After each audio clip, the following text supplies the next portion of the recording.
अस्सलाम वालेकुम नाज़रीन, डेली पाकिस्तान के साथ आपका मेज़बान मतलूब ताहिर आपकी खिदमत में हाजिर है। मैं आप और पूरी दुनिया जानती है कि पाकिस्तान का बेशतर हिस्सा इस वक्त सैलाब में डूबा हुआ है। अफवाज पाकिस्तान ने अपनी 6 सितंबर की जो तकरीब है वो तक कैंसिल कर दी। लेकिन क्या अवार्ड्स होना इतना ज़रूरी थे? कश्मीर बासमती जो है वो एक बहुत बड़ी ब्रांड है, ये अवार्ड करते हैं। हम टीवी के अवार्ड्स होने जा रहे हैं कनाडा में और कमोबेश 200 से ज़्यादा लोग सफ़र कर रहे हैं पाकिस्तान से कनाडा। टोरंटो में ये अवार्ड्स हो रहे हैं, बहुत बड़ा वहाँ पे हॉल लिया गया है, फिर अवार्ड सेरेमनी होगी, फिर यहाँ से जाने वाले बिजनेस क्लास में जाएंगे, फर्स्ट क्लास में जाएंगे, वहाँ पे होटल्स हैं, उनकी लिविंग लॉजिंग ये सब कुछ।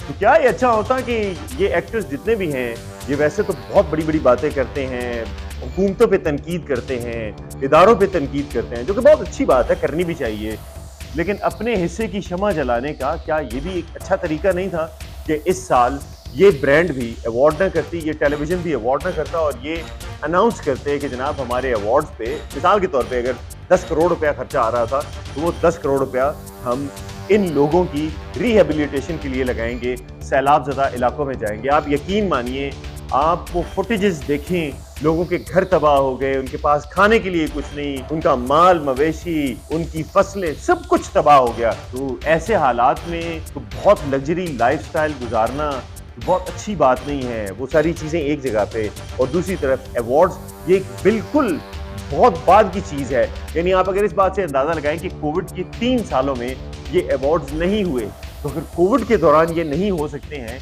तो अब भी तो कैंसिल किए जा सकते थे। तो खैर, इस ब्रांड और हम टीवी को ये सोचना चाहिए था कि जितना खर्चा उनका इन अवार्ड्स पे आ रहा है, क्या ये अच्छा होता कि इसको अच्छे तरीके से सैलाब ज़दगान पे खर्च किया जा सकता है। हम बहैसियत पाकिस्तानी और मुसलमान इस बात पे यकीन रखते हैं कि हम अपने हर दूसरे मोमिन भाई का, हम अपने दूसरे पाकिस्तानी भाई का हाथ बटाएं। तो हमारे भाई मुश्किलात में हैं, जो इदारा बहुत अच्छा काम कर रहा है उन सब की मिल के मदद करें ताकि जल्द से जल्द हम इन मुश्किलात से निकल सकें।